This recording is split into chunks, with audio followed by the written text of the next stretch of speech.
Muchísimas gracias por quedarse aquí conectados con nosotros, ahorita, con todas las personas que conducimos este programa. Es que estamos teniendo una cuestión de una discusión sobre todas, todos y todos. Entonces, si quieren ahorrarnos, si quieren que nos ahorremos el todas, todos y todos, podemos referirnos como a las personas que vemos este programa o a las personas que elaboramos esta emisión, para que así no se excluya a nadie. Capaz si le está viendo Ramón, a ver. No, mi perro no ve noticias todavía. Me espantaría mucho que un día llegara y me dijera eso. Pero bueno, aquí estamos ya de regreso. Muchísimas gracias a César Pineda por estar aquí con nosotros. César es sociólogo, politólogo, doctor. Das clases en la Facultad de Ciencias Políticas de la Universidad Nacional Autónoma de México o Universidad. Muchísimas gracias por estar acá. Y además, ¿qué fue? En 2023, ¿no? Que se publicó este librito que quiero ver si puede salir así como en la pantalla. Así, si lo hacemos así a la computadora, no se va a ver nada, ¿verdad? No se va a ver nada. Pero bueno, los invitamos a leerlo. Hegemonía y 4T, un debate gramsciano, que hace un análisis muy profundo sobre esto.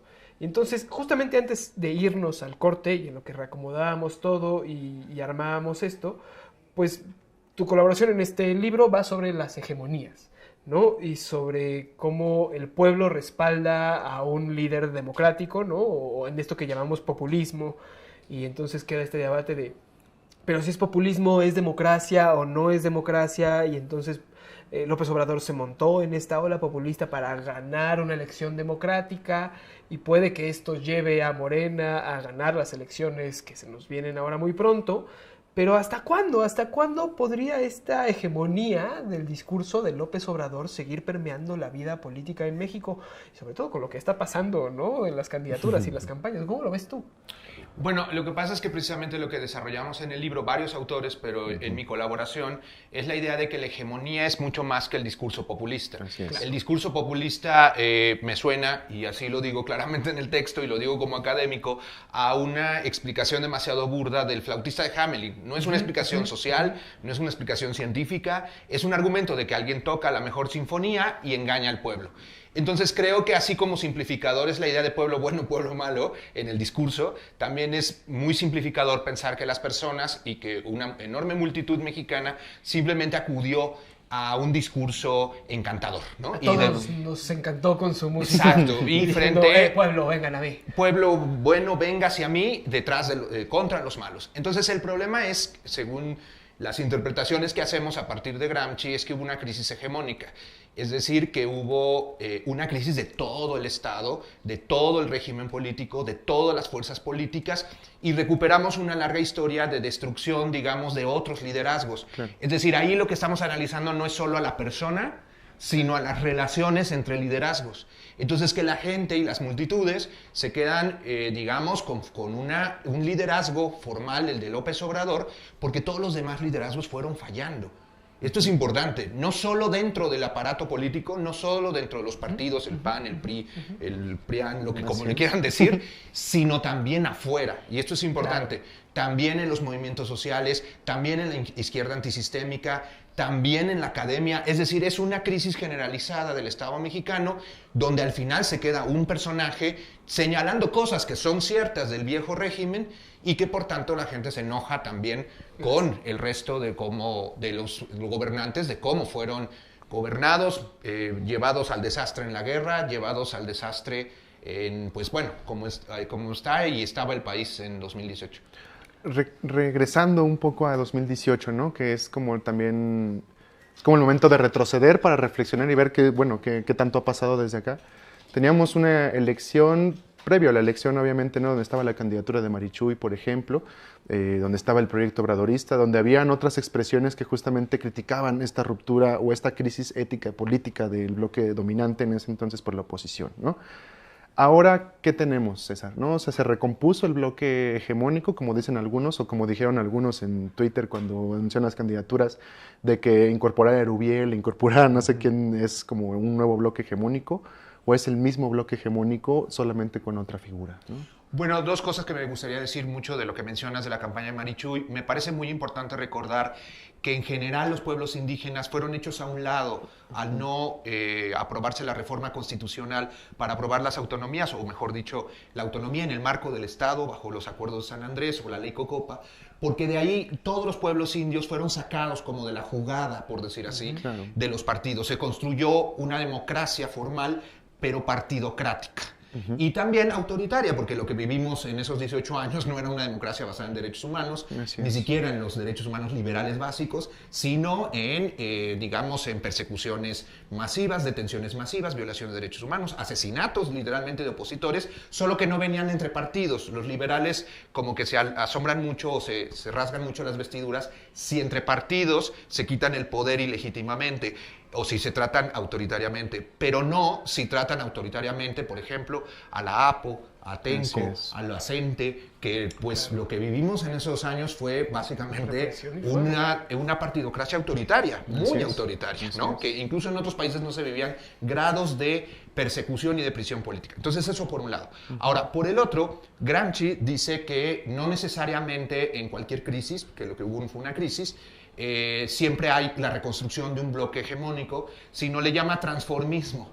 Y es muy interesante esta palabra con la idea de que molecularmente, él lo dice hace 100 años, no está hablando, pues para que no lo hayan leído desde hace mucho tiempo, está diciendo que de las fuerzas del viejo régimen se pueden desprender molecularmente para trasladarse al grupo gobernante. O sea, es exactamente lo que está haciendo Morena. Entonces, porque hegemonía lo que busca pensar Gramsci es que puede ser logrado pues, por la gente de abajo, la gente sin poder, o los trabajadores aliados con los campesinos, en fin.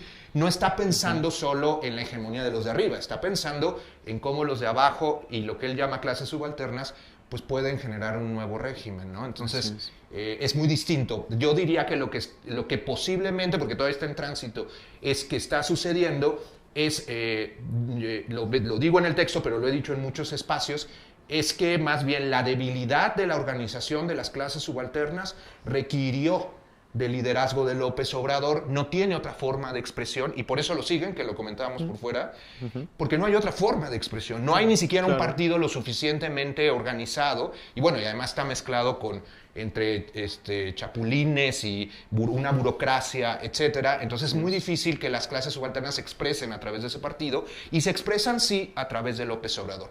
Pero el peligro es que esa fuerza política que sí viene de abajo termine legitimando a un grupo gobernante que no tiene que ver no solo con el propio López Obrador, ya ni siquiera con la izquierda política, ni siquiera con Morena, sino con una fuerza política que podría ser totalmente una regresión, ahí sí no democrática, sino una regresión para los intereses de los de abajo.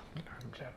Y precisamente esto, ¿no? O sea, en la marcha del domingo estaba esta gente que apoyaba a Lorenzo Córdoba, y yo les preguntaba, oiga, ¿y por qué nos está convocando Lorenzo Córdoba, ¿no? Además, ahorita Alejandro hacía la acotación en el espacio del noticiero. Fuimos un compañero, Camilo Campo y yo, ¿no? Arturo Contreras. Y a Camilo no le tomaron las entrevistas, no le quisieron dirigir la palabra, ¿no? Claro. Camilo tiene la piel un poquito más tatemadita que yo, ¿no? Y así.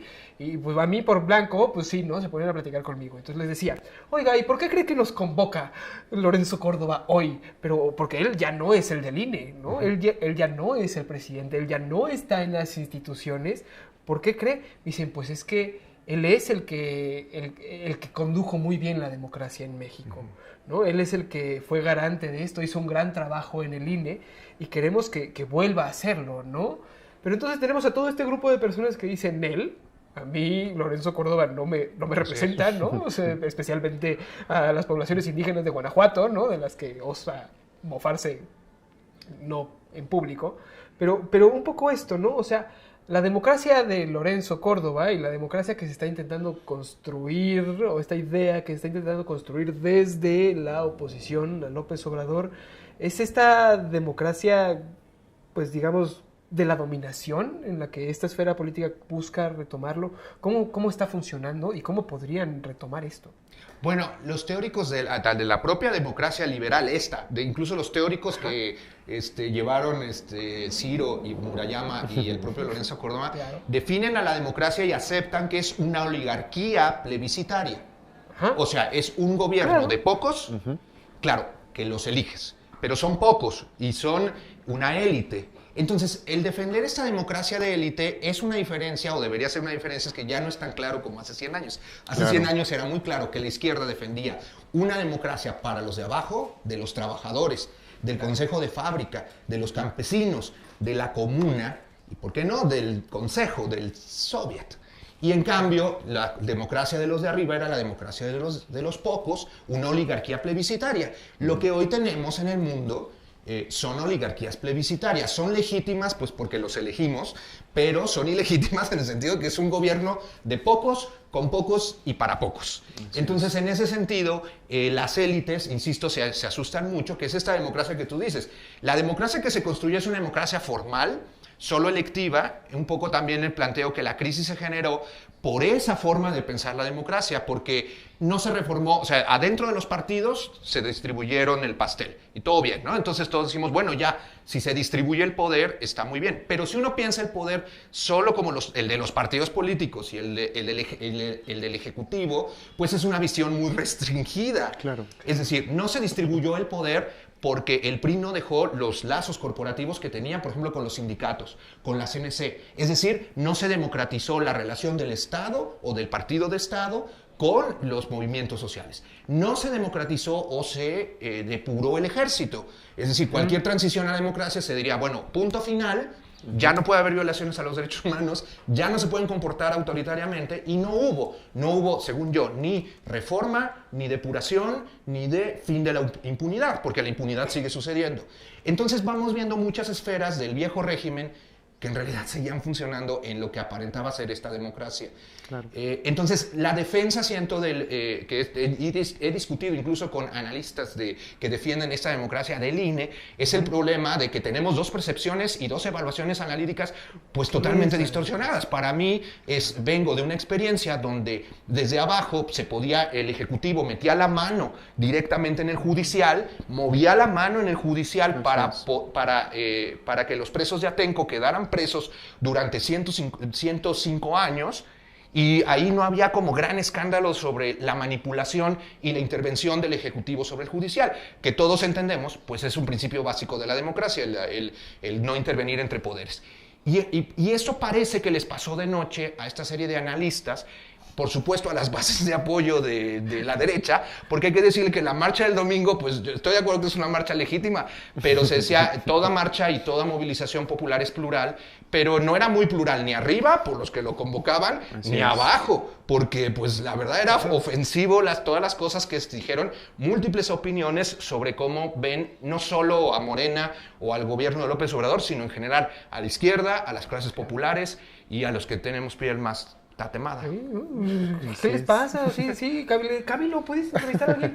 No, a nadie. ¿Por qué no? Pues nadie quiso hablar conmigo diciendo, órale.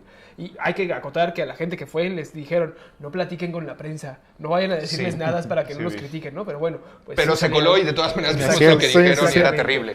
Aquí, antes de que te sigamos escribiendo con preguntas y de que Alejandro lance la siguiente, nos preguntaban aquí en el chat que dónde pueden ver el libro. El libro está editado por la UAM Xochimilco y por la editorial Ítaca, ¿no? Me parece, y está disponible en línea. Ya les pusimos la liga ahí en el chat. No sé si Alexis nos puedes regalar la captura de la pantalla de la página, que la puedas poner tantito, porque va a entrar a la liga que está ahí y sale la portada del libro y tiene que bajar un poquito, y abajo en letras chiquitas como un poco amarillas ahí dice, aquí puede encontrar el libro de descarga, ¿no? Si ahorita Alexis en un ratito puede ponerlo, pero bueno, nada más. Si no, no te apures, Alexis, y ya seguimos con la entrevista. Así es. Pues, o sea, justamente en esto, ¿no? O sea, y es que para mí es muy, muy significativo esto que comentas, ¿no? O sea, la democracia que están defendiendo es una democracia de corte oligárquico, ¿no? Liberal en algún momento. Digo momento porque luego fueron totalmente autoritarios y totalmente, pues, muy cabrones, por decirlo de alguna forma. Es el concepto científico correcto. El concepto científico correcto. Claro.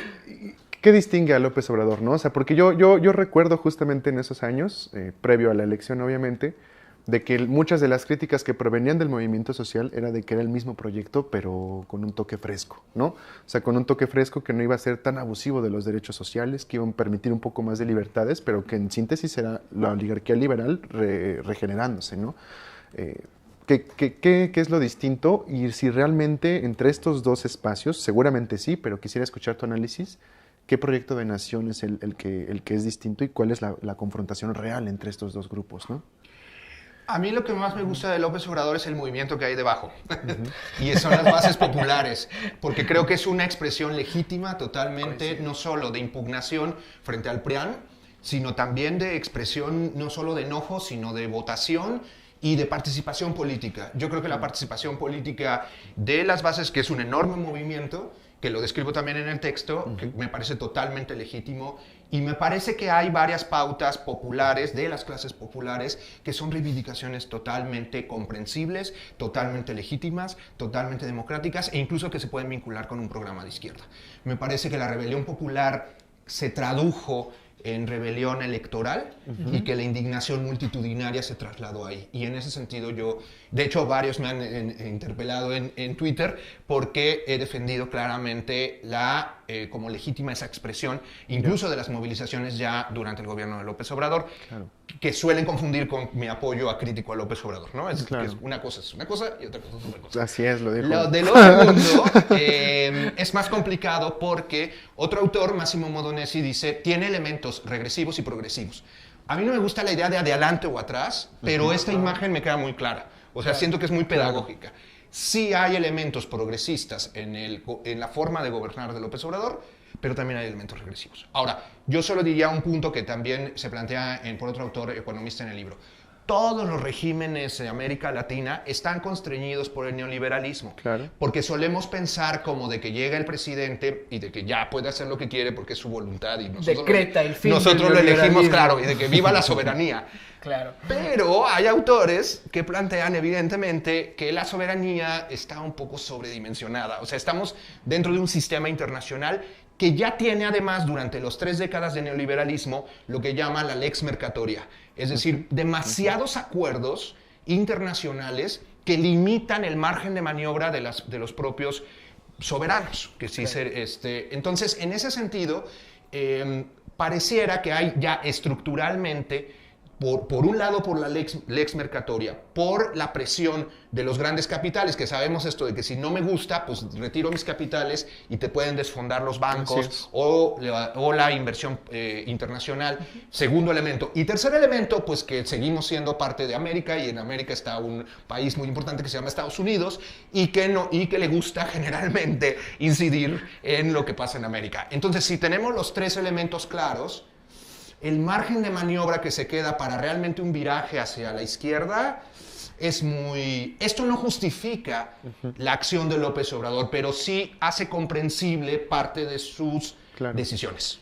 Entonces, no por justificarlo, pero sí por entender ese contexto. Y segundo, regresando a los elementos progresivos y regresivos, pues ya eso sí lo he dicho en varios espacios. O sea, sí tenemos que decir, bueno, por un lado tenemos aumento al salario mínimo, tenemos condiciones de cambio de la organización de los trabajadores con los contratos colectivos de trabajo, fin del outsourcing. Yo sé que todas estas medidas son relativas, que no funcionan totalmente en la realidad, pero tenemos una política que ya no persigue a los trabajadores para llevarlos a la cárcel o asesinarlos en la carretera, porque eso es lo que hizo Peña.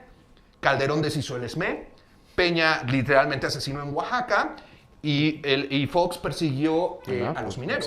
Entonces, de pasar de una política donde literalmente persigues al sindicalismo, quieres destruir al sindicalismo y además aplicas una reforma laboral lo más neoliberal posible a tener estos elementos, pues está claro el elemento que era regresivo en los gobiernos totalmente neoliberales y de el otro. De este lado que tenemos estos elementos progresistas, no quiere decir que esto cambia radicalmente la relación capital-trabajo, no quiere decir que es un avance hacia el socialismo ni al comunismo, estamos a años luz de eso, pero es un elemento progresista. Pero si volteamos del otro lado, entonces tenemos la militarización injustificable, no solo en términos de seguridad. Es decir, incluso yo estaría dispuesto a una explicación, que no la tenemos, del presidente de estamos en una emergencia nacional, tenemos que alargar el momento de que el ejército esté en las calles, vamos a construir otra forma de seguridad en lo que paulatinamente, porque así tiene que ser, así dice la Constitución, el ejército va regresando a los cuarteles. ¿Y qué es lo que ofreció en la campaña? Yo estaría totalmente de acuerdo en una política paulatina, pues que no es de un día, de la noche a la mañana, ni por decreto, sacar al ejército, sino que adicionalmente hay una narrativa que justifica al ejército en las calles, lo eterniza en las calles en funciones de seguridad pública y aún peor, lo legitima o lo justifica en relación a los crímenes del pasado, incluyendo Ayotzinapa. Claro. Eso me parece una política regresiva, me parece que es una política no solo que no se ofreció en campaña, más allá de lo que cada quien pensara que iba a ser López Obrador en la campaña o como presidente, sino es una política injustificable, no solo con la izquierda, sino con cualquier elemento de los derechos humanos, conociendo la historia de este país, donde algunos de sus defensores dicen, bueno, pero el ejército ahora construye, ¿verdad? Y también se encarga de otras funciones, y es un ejército bueno. Y sí, disculpen, y en otros lados del mundo sí los ejércitos construyen infraestructura, solo que en otros lados no se llevan a 43 estudiantes en la noche para nunca volverlos a ver. Claro. Es decir, en otros lados no está el ejército infiltrado por el narcotráfico. En otros lados no asesinaron a 300 personas en Tlatelolco. ¿Sí me explico? O sea, hay que sopesar la historia estructural de ese país y lo que ha implicado el ejército. Y el ejército era parte del viejo régimen y el ejército siempre salió a apoyar al viejo régimen cuando este tenía problemas políticos. Fue la palanca de emergencia para poder seguir gobernando. Entonces, intervenido también por los Estados Unidos. Por supuesto, o sea, ¿no? Con la intervención estadounidense. Entonces, solo dos ejemplos. Entonces, es muy problemático porque uno no se puede poner a la mitad, no se trata de poner el justo medio, no se trata de eso, pero hay que reconocer que es una política contradictoria. Claro. Es decir, es contradictorio, es una política que fortalece a un poder autoritario dentro del Estado, como parte del Estado, y la otra es una serie de cambios y de política laboral que sí ofrece mejores condiciones a la población en general, a los trabajadores, y que cambia sus condiciones, no solo de ingresos, sino incluso organizativas. Pues evidentemente no, yo siempre dije, y lo dije desde 2018, a este gobierno lo vamos a aplaudir en la mañana y condenar en la noche, o viceversa. Claro. ¿No? Bueno, yo no sabía lo de la mañanera, entonces podía ser, vamos a aplaudirlo, a condenarlo por la mañana y aplaudirlo por la noche. La bola de cristal, ¿no? Sí. Pero por ahí va. Por ahí va. Un poco como viendo, o sea, teniendo como esto ya bien sabido y bien explicado, ¿no? Es decir, pues no está de este lado, pues tampoco está de este lado, ¿no? Y nos estamos viendo ahí. ¿Cómo pueden hacer los opositores, o qué estamos viendo desde la oposición, como para contrarrestar esto? O sea, en otras palabras, López Obrador llega con una aprobación monumental y la sigue teniendo, y esa aprobación monumental va a seguir siendo el combustible que lleve al Movimiento de Regeneración Nacional a lo que sea que vaya a pasar este 2 de junio, ¿no? ¿Cómo le hacen los otros para desconvencer a los convencidos? Bueno, es muy buena pregunta porque... O sea, ¿y cómo entra en todo esto el juego del narcopresidente, ¿no? Y de estas nuevas narrativas. El problema es que creo que están desesperados porque nunca hicieron la evaluación de su crisis hegemónica. Es decir, perdieron no solo el poder, la de 2018... también la cabeza. Perdieron la cabeza, es así como cuando dice The Joker, ¿no? Todo el mundo pierde la cabeza. Y a mí lo único que me gusta totalmente de la narrativa de López Obrador es que le hace perder la cabeza a todo el mundo. Todo el mundo todo el mundo está descolocado. No sé si lo han notado, pero intelectuales, comentócratas, artistas, es decir, todo el mundo ahora tiene que hablar, tiene que posicionarse. Y dices, hermano, no, tú no hablabas antes, déjalo así. ¿Estás mejor así? Así es, ¿no? Se hace derecho o de izquierda, no importa, déjalo así, hermano. No es necesario ni que lo defiendas o que lo acribilles. Sí, es como, ¿no? Me gustabas mucho porque hablaste. Exacto. Sí. Híjole, por eso este sexenio hemos tenido como... Sí. Pero precisamente habla de la capacidad que él ha tenido para llevar a la opinión pública lo político y sobrepolitizar también al país. O sea... perdón, pero está hablando más que Chávez a la semana, o sea, más horas. Entonces, en ese sentido, todo el país... Que me lo digas, a mí me toca ir a verlo en la mañana. ¿Te toca? ¿Sí? ¿Te toca ir? Sí, está hablando más a la... Sí, y más, y cada día más. Pero bueno, perdón. Mi mamá lo escucha todos los días, entonces algo le aprendo de ella. Bueno, entonces, me parece muy importante que la derecha se descompuso, porque no es solo... siento que a veces se evalúa como que si en 2018 estuviéramos en una democracia consolidada y uno dice, bueno, ahora cambiamos a la derecha, ¿no? Es así como en París, como en Suiza, ¿no? Es así una democracia donde todo el mundo reconoce y dice gracias, bueno, ni modo, pasa del otro lado. Esto no sucedía. Es decir, la derecha intentó bloquear a como diera lugar todavía, ¿no? a lo nacional popular del PRI, que era encabezado por el PRD y luego por Morena, y a la izquierda, digamos, como que iba por ahí pegada, durante 30 años. No era un régimen democrático de te cambias tú, me cambio yo. No solo hicieron fraude en 88, quisieron detenerlo en 2006, quiso desaforarlo en 2004, 2005. O sea, hay un intento autoritario, luego la campaña negra de 2006. Es decir, hay un intento autoritario de 30 años de no, ustedes no van a gobernar. Así pase lo que pase, no van a gobernar. Entonces, deberíamos sopesar, o la derecha debió sopesar de que fue derrotada después de 30 años. Durante 30 años, lo nacional popular fue derrotado, fue ninguneado, fue excluido, y 2018 es un vuelco hacia otro lado, desconocido, que nadie sabíamos. Entonces, en ese sentido, se suma la crisis de los partidos, pues que hemos visto esta pelea de que se salen, se gritan, y es total, es en el PRD, es en el PRI, es en el PAN. Es una cosa que no es solo un líder, no solo es que se acabó su momento para que vuelvan a rotar en el poder, como en cualquier democracia liberal que solo se rotan. No, se acabó una forma de confrontación con el movimiento nacional popular. Se acabó además, y eso no lo entienden tampoco, la legitimidad y la hegemonía del neoliberalismo. Se quedaron sin proyecto. Y se acabaron sus partidos tal y como existían hasta 2018. Es decir, se están deshaciendo. Entonces, el problema es que la crisis es de proyecto, la crisis es de legitimidad, de cómo gobernaron, el problema es que es de una crisis de liderazgos, y el problema es que cambió por completo la confrontación política, porque hoy los que ellos habían excluido durante 30 años están gobernando. Entonces, hay cierto revanchismo de López Obrador, todos lo vemos, digo, cada 2 días, de decirles, y ustedes. Tiene razón, o sea, lo que pasa es que estaba un poco exagerado repetirlo hasta el cansancio en cada mañanera, ¿verdad? Pero tiene razón. Entonces, en ese sentido, estos cambios desgajaron a la derecha. No es un tema, no es de que conseguimos una líder popular, así, no puede ser. Bueno, y como que claro. ya, ¿no? Es como que, ya no es como que se llame Xochitl y ya. Exacto, ya se llama Xochitl, ya. Así, me imagino en la casa de... Claro, estaban todos reunidos, ya sé, güey, ya sé. Xochitl, güey. Sí, a huevo. Xochitl y pum, así. ¡Pum! No, así pues tenemos. Es un proceso de degradación, de desarticulación de las redes de la derecha, de integración de los partidos, de proyecto político, que incluso es a nivel latinoamericano. Entonces, creo que estos compañeros, ¿no? Bueno, ellos son compañeros generalmente. Sí. No son compañeros. O sea, el que quieras. Personas. No tienen la visión para recomponer a la derecha. Pero además tampoco entienden que hubo, especialmente quizá en el proceso de 2006-2018, una efectivamente politización de las bases de apoyo de López Obrador, que eso influye en mucho más gente. Es decir, el obradorismo como tal es mucho más grande, pues porque la gente que va a esas movilizaciones influye con sus redes, con sus amigos, con mucha gente más. Sí hay un proceso de politización donde dice, a ustedes no les creo nunca más. Nunca más.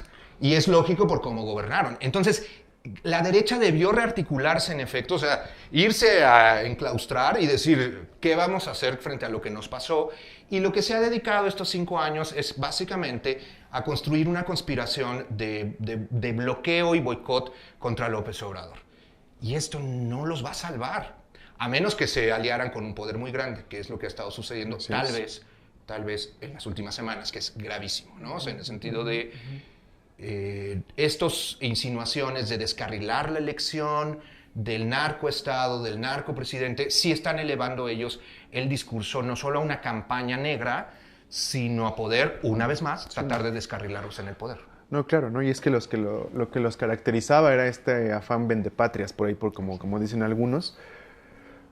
O sea, tenemos este momento, ¿no? Donde la derecha, o al menos esto que conocemos de la derecha, que son estos actores pues, totalmente risibles en este momento, pero que son muy dañinos, tienen una crisis ética y política, ¿no? Pero también organizativa. Y organizativa también, sí. ¿No? Y también tenemos, de ese mismo espectro, tenemos a quien dice, yo soy la derecha de la derecha, ¿no? O sea, Verástegui, todo esta, que por suerte no ha cobrado tanta fuerza en estos días, o en estos meses, pero que ahí está. O sea, es un factor que ha movilizado y que juntó un buen de firmas para registrarse ante el INE, aunque no lo dejaron, ¿no?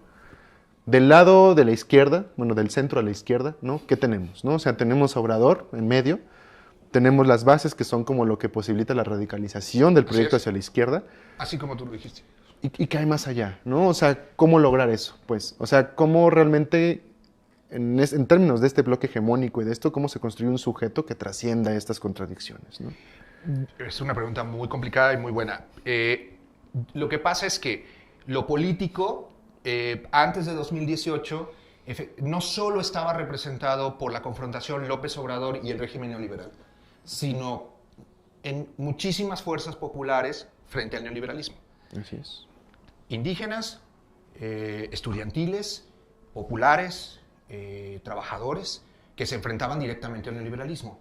Y el más allá está ahí. O sea, hubo dos izquierdas, o un polo progresista nacional popular, como me gustaría denominar a Morena y a López Obrador, y un polo popular anticapitalista o antisistémico, para decirlo mejor en términos más amplios, no todo el mundo era anticapitalista, que se expresó y luchó contra el régimen. Lamentablemente, desde este lado no hay un reconocimiento de ese polo, y ese polo fue muy importante. Fue no solo el que representó las luchas y las confrontaciones más importantes en la universidad, en Atenco, en la APO, con los zapatistas, sino que representa otro tipo de politicidad, otro tipo de organización y proyectos alternativos. Ahora, el problema es que el triunfo de esta fuerza también no solo descolocó a la derecha, sino descolocó al campo de los movimientos sociales. Y lo que es muy significativo es que ahora lo central en lo político, incluso en las movilizaciones al Zócalo, sea en realidad o los seguidores de Obrador o sus detractores. Es decir, lo político se trasladó a lo institucional, porque aunque son movilizaciones y formalmente son apoyo público, en realidad está detrás o el Estado y los partidos, o la derecha y sus redes. Su partido, ¿no? Sí. Entonces, si se fijan, hay una nueva descolocación. Yo hace rato había dicho que, por ejemplo, cuando se saca a los pueblos indígenas, se les dice no a la ley indígena, pues finalmente se les deja de alguna manera como por fuera de la transición a la democracia y lo que intentaba la ley indígena no solo era poder para los indígenas, sino una reforma completa del Estado, estructural, que permitiera una nueva relación de los pueblos indígenas con el Estado. Un nuevo constituyente, dijeron algunos. Un nuevo constituyente, ¿no? En fin, podía ser de muchas escalas y alcances. Esto no se logró. Y esto es muy grave. Es una tragedia para el país y para las fuerzas de este campo. Porque significa que todos los que estaban aglutinados alrededor en este campo más antisistémico se quedaron, diría yo, nos quedamos, pero bueno, se quedaron por fuera de influir en el proceso de cómo México va a cambiar. Y por eso México sí está cambiando, pero yo diría, está cambiando a la manera López Obrador. Entonces, es la manera. Y cuando se vaya López Obrador. Es de güey. Esa es la gran pregunta. O sea, sí, precisamente es un poco la discusión que traen en el chat, ¿no? O sea, ¿cómo nos organicemos para defender, o cómo puede organizarse toda esta masa para defender más allá de esta figura caudillista? O sea, ¿hay qué? Y es muy importante por eso que entonces, más allá de si se critica o no López Obrador, las bases, tanto dentro o fuera del polo popular como de Morena y del polo antisistémico, pues se necesita reorganización, porque todos estamos capturados en esta disputa. O sea, yo mismo hace rato venía diciendo que si la mañanera, que sí, pero es la disputa. Todo es demasiado amlocéntrico el país. Él también lo provocó, pero también sus detractores, los medios, orbitan alrededor del presidente. Y estamos alrededor de esa discusión. Cuando hay otras discusiones que serían muy importantes, ni siquiera para dirimir entre López Obrador o no, sino para lo que efectivamente los logros que está haciendo López Obrador, cómo la gente los va a hacer suyos, los va a organizar y los va a llevar hacia otro lado, hacia donde quiera la gente. Es decir, hacia donde las clases populares o las Gramsci les llama clases subalternas, y si son subalternas es precisamente porque están fragmentadas, desorganizadas, ¿no? no es que sean tontas, es que solo no están organizadas. Saben, pero es muy difícil saber qué se quiere si no estás organizado. Exacto. Entonces, en ese sentido, la politización de los de abajo y la autoorganización dentro o afuera del campo popular me parece lo más importante, sea para defender los avances que se consideren avances del gobierno de López Obrador, o sea para reivindicar otras cosas que evidentemente están excluidas de la agenda del propio López Obrador. Y en ese sentido, por eso me parece importante tener una posición al menos de separación con la conducción de López Obrador, porque desde mi punto de vista no está, tanto como presidente como su partido, organizando o siendo el referente para la organización de esas clases subalternas. Y me preocupa que cuando él se vaya o cuando ya no esté, quedemos a expensas no solo de la derecha, sino también de quién sabe quién en ese partido que hoy pues está lleno de chapulines, ¿no? Precisamente esos movimientos son los que comentaban aquí, ¿no? Nos ponían el movimiento feminista está dentro de eso, los movimientos indígenas están dentro de eso, los de defensa de la tierra y ambientales están dentro de eso, ¿no? Dentro de este juego que dice, pues ya no me hallo con López Obrador porque ya no estoy ahí, ¿no? Y eso va a ser lo interesante en cómo se va desenvolviendo de aquí para adelante. Yo he dicho varias veces en Twitter, hay vida más allá de López Obrador. Compañeros, compañeras, compañeres, porque, sí, o sea, en el sentido de hay expresiones políticas, organizativas, formas, movimientos, organizaciones que están más allá y hay que, al polo popular de Morena yo le diría, podría conocerlo, podría abrirse un poquito a... lo que pasa es que como la crítica es tan incisiva también de este lado, pues se cierra también en las posiciones y no hay, más allá, no diría que podría haber unidad, pero al menos diálogo e interpretación de ambas posturas, ¿no? Porque digamos que podrían tener más elementos en común a partir de los cuales dialogar y construir que el rechazo automático. Yo creo, quién sabe, pero yo creo, ¿no? No todos. Es probable que frente a la derecha sí es un peligro que se habría que asumirlo de manera conjunta, porque la derecha es un peligro para unos y para otros, ¿no? Ahora, pero es un peligro para todos. Sí, pero es un peligro para México, digan. Es un peligro para México, son un peligro para México. ¿Dónde oyes? Pero lo que pasa es que hay procesos de politización muy distintos y es un debate. Ahora, hace 100 años, entre las izquierdas sí había ese debate.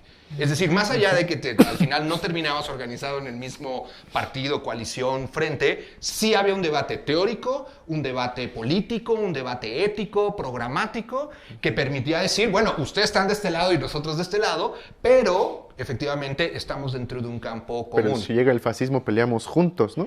Bueno, no funcionó todo el tiempo, así como lo dices. La guerra civil española y todo eso, pero... Claro, claro, esta claridad que tú lo dices, que sí había en las izquierdas, era precisamente por una discusión más amplia, donde se decía, bueno, tenemos diferencias, pero frente a los fascistas cerramos filas. Claro. Yo creo, a pesar de que dentro del campo antisistémico hay que fresa y así, pero yo veo complicado porque si vemos hacia dónde se está trasladando con Palestina, con El Salvador, con las muestras de las derechas en América Latina, híjole, claro. O sea, sí es de temer, o sea, eso de no podríamos estar peor, o sea, no, sí podemos estar todavía peor, mucho peor. Y las derechas pueden ir mucho más lejos. Entonces o eso se detiene o tenemos que pensar cómo se detiene. Pero en el otro caso me parece que la discusión es precisamente que no hay demasiada claridad tampoco programática, porque se volvió confuso, no solo porque las izquierdas se desorganizaron, sino porque no se alcanza a entender efectivamente, ¿sí le podemos ganar al capital? Y esa es una pregunta, y eso nos divide. Nos divide, porque entonces algunos al menos decimos, hay que hacer el intento, o ganar un poco más. La idea del equilibrismo de López Obrador, así lo puse en otro texto, es el equilibrismo de que podemos tener de un lado a Carlos Slim y del otro lado a las clases populares. Y es pues tarde o temprano, como lo vimos en la entrevista de Slim, él quiere más. No sé si se dieron cuenta de esa. Pero, hermano, tienes ¿cuántos? No sé ni cuántos miles de millones y quiere más. Dice, no, es que no me dejaron y yo quiero entrar al espectro ¿no? de la televisión y no me dejaron. Y pero ¿para qué quieres más? Porque no es la racionalidad de Carlos Slim, es la racionalidad del capital. Es la que quiere acumular por acumular al infinito.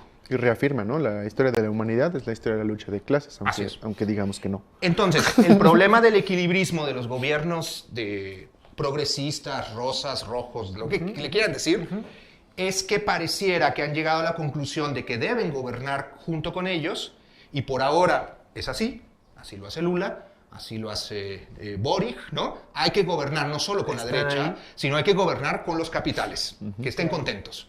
Pero el problema es que tarde o temprano ellos vienen por los demás. Ese es el problema, porque ellos quieren avanzar cada vez más y eso desconfigura, destruye derechos, destruye medio ambiente, avanzan. El ciclo del capital es destructivo. Entonces, por eso estos gobiernos, según yo, son frágiles e inestables. Porque, bueno, 4 o 5 años, en efecto 6 años, puedes estar con un frágil acuerdo con los grandes capitales. Pero tarde o temprano ellos dicen, se acabó. Se acabó, ya les di demasiado margen, ¿no? Así vamos a ver a quién más atiende nuestras necesidades como grandes empresarios, como grandes capitales, y siempre hay una derecha dispuesta a decir, venga, hagamos lo que sea para sacar a este gobierno, a pesar de que, yo decía, este gobierno, por ejemplo, no tocó ni con el pétalo de un impuesto realmente a las empresas. Está bien, creo que sí es progresivo, otra vez, que se les cobre lo que debían. Eso a mí me parece fabuloso. O sea, como medida me parece, sí, eso era justo, ¿no? Pero estamos lejos del tax the rich. Exacto. Estamos a años luz. Cobren el impuesto eat the rich, ¿no? Es decir, ya no de tax, sí. Te pusiste muy fresa. Tax the rich. Bueno, estamos lejos. Sí, en otro lado guillotina, ¿no? Pero ahí pero no estamos cabe. muy lejos incluso de cobrar ese impuestos. Claro. Que sí, por ejemplo, Lula acaba de hacer una reforma fiscal. Entonces, o sea, y Brasil sí es suficientemente, es un país el más grande. O sea, si Lula se atrevió, claro, nosotros estábamos con Estados Unidos. Es más complicado, pero podría haber algún grado de maniobra para que se les cobrara más impuestos. Me preocupa que Sheinbaum haya asumido de que no va a haber reforma fiscal. Y es como, bueno, ¿cómo vas a sostener este ritmo de gasto? ¿Cómo vas a sostener? Y hay que sostenerlo. O sea, según yo, hay que sostener estos programas sociales, hay que sostener esta formulación del salario mínimo, etcétera. Claro. Digo que no va directo, obviamente, de los fondos del Estado, pero me preocupa que sea una posición tan moderada, incluso tan conservadora, podríamos decir, en el caso de Sheinbaum, que podría dar, o sea, siendo la renovación, siendo mujer, viniendo del CEU, viniendo del movimiento estudiantil, podría decir, bueno, vamos a hacer una reforma progresiva, limitada, moderada, acordada, consensuada, todo lo moderado que quieran. Algo. Y que ya de entrada ella misma se haya autocensurado y con los empresarios no los tocamos. ¿Influye tal vez el contexto actual, ¿no? O sea, el arreciamiento de una campaña con la DEA, con Estados Unidos, con Slim diciendo cosas y Sheinbaum dice, oye... no me quiero pelear. Pero sería algo muy difícil que se echara para atrás, ¿no? O sea, si lo ofrece ahorita... Claro. Bueno, sí. O sea, digo, lo entiendo como discurso, o sea, como ser un discurso moderado en campaña y quizá ya llegando al poder, pues como que... A ver si ahí te va. Digo, o sea, aquí no somos Sheinbaum lovers ni mucho menos, es como tratar de entender el por qué un personaje con esas características se echaría... Hay varias cosas que no se entienden. O sea, los acuerdos con el PES no se entienden porque no son una fuerza muy significativa y en cambio pareciera así implicar programáticamente enfrentarse con sus propias bases sociales, ya no los que estamos afuera, sino con sus propias bases sociales en términos de derechos de la diversidad, obviamente el derecho al aborto.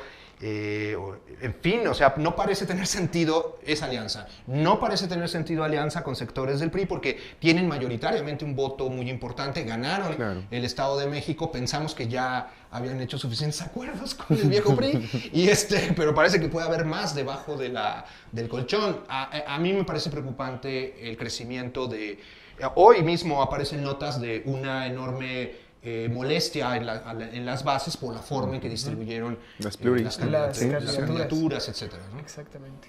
Pues creo que ya nos fuimos largo y tendido. Sí, yo te había dicho como media hora y ya estoy viendo ahorita la hora y ya hasta en el chat ya está Daniela Pastrana organizando a la gente para que haga sus comités vecinales en defensa en contra del capitalismo.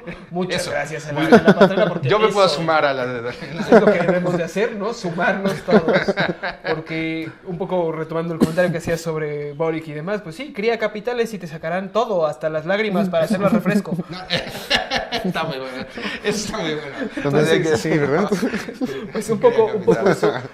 Es momento de despedir el programa. Muchísimas gracias. Pero no sin antes, nada más, cuéntanos un poquito ayer qué pasó en la UNAM. Perdón, pues yo dije, ya estás despidiendo, muchas gracias.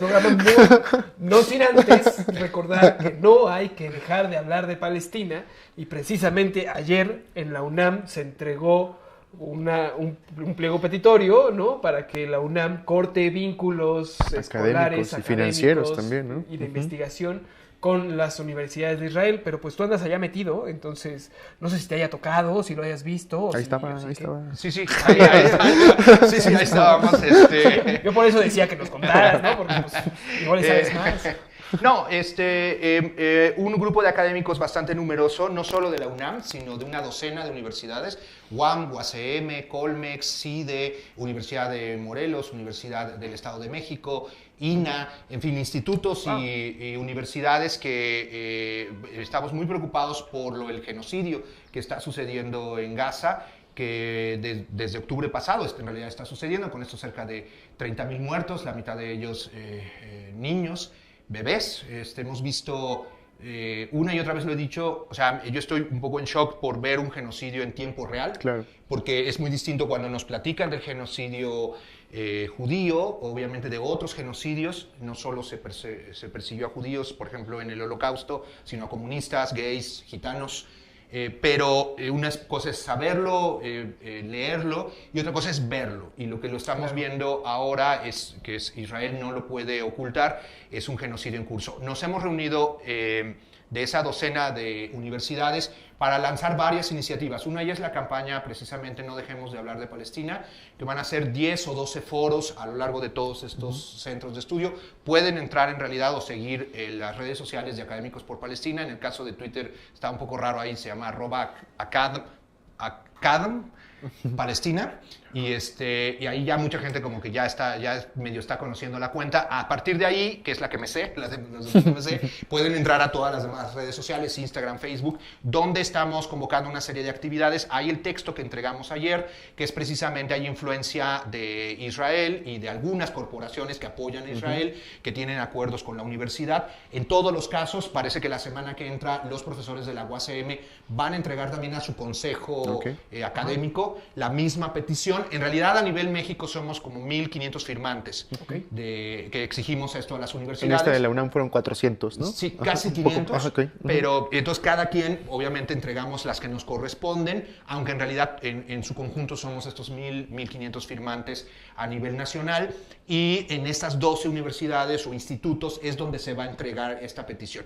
Pero finalmente estamos organizándonos para mantener la movilización, y ojalá ahí puedan seguir las redes sociales de académiques con Palestina contra el genocidio en redes sociales, porque vamos a lanzar más iniciativas, y que conozcan estos foros. Todos se van a transmitir para poder analizar este conflicto desde el ámbito académico, pero también pues exigiendo el alto al genocidio. Ya le pasamos a Alexis la liga de Twitter, justamente para que sigan como las publicaciones, las convocatorias. Si no se quiere esperar a que les ponga el link a Alexis ahí en el chat, lo buscan como @academ con A mayúscula, ACADEM, y después otra vez con mayúscula, Palestina, Academ Palestina. Eso, tú lo dijiste mejor.